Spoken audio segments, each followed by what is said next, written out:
This is Villain Review. Today I will review a villain. That villain is Immortan Joe from the film Mad Max Fury Road. The movie was released in 2015 and stars Charlize Theron and Tom Hardy. The movie is great, but how good is the film's villain?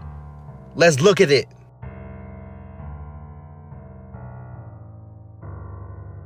Immortan Joe is this leader of this large cult in this world. Practically, people worship him because he's the only source of water in this huge desert. We don't really see or hear the rise of Immortan Joe, but it is explored in the comic book.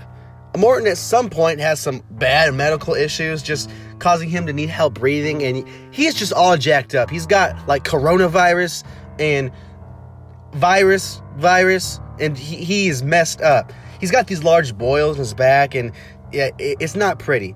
This might be why the only thing he cares about most in life is having a healthy son, like an heir to the throne. So when Furiosa rescues Joe's many captive wives, one of which is pregnant, he's not too happy, and he's gonna do anything in his power to get them back. His motivation makes sense. This sick dude who knows he doesn't have much time left wants a son who's healthy unlike him. It makes sense.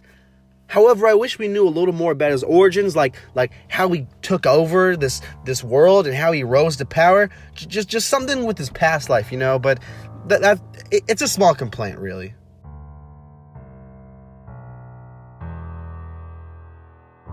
Immortan Joe is everything you need in a cult leader, right? He's evil, but he's also pretty persuasive and charismatic at times. We see this when he's given this big speech, like this big Hitler speech to this big crowd. You can tell he just loves having power. And he's not just evil to the point where you can't believe why people follow him. Like, he gives Nux this speech when Nux is about to sacrifice himself, about sacrifice, and it's super generic, and you can tell he's given this speech like word for word 1,000 times, but it means a lot to Nux, and he's inspired by it, and it means a lot. He's determined the whole movie to get what he's after, and it's pretty clear. His design is pretty cool too, as well as all of his minions and his vehicles. But why does he have horse teeth on his face?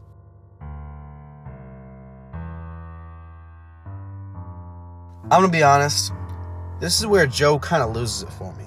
Like, he has some decent scenes, but nothing you're gonna remember, nothing special. He's kind of just in angry, determined mode the whole movie, and it might get a bit stale, and I get that if you don't think he's interesting because of this, I get it. Honestly, I think that's why I would have to say his best scene is the one where they find his dead unborn son. It's a weird scene to pick, I know, but I'm choosing it because this is the only scene where we see a different side of him. We see him mourn the death of his son, and for a split second, you feel bad for the guy. Like, he lost his son. We know how bad he wants it from earlier in the film. In a film where he's just yelling all the time, it's nice to see a different side of him.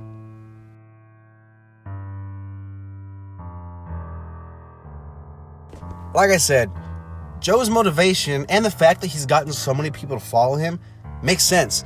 But if you were to say he's not that interesting, I might agree with you. In a movie with so many awesome scenes, you would think that he would have a few better ones. And on top of all that, he goes out really quickly. We see some different emotion out of him later, and it's such a breath of fresh air for the character. He's a mixed bag for sure, and I'm going to give Immortan Joe a 6.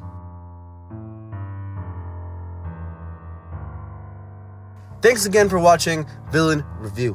And if you haven't seen this movie, go see it! Joe is probably the worst part of this movie, and I don't even dislike him that much. Tune in next week. It's going to be good. Peace out.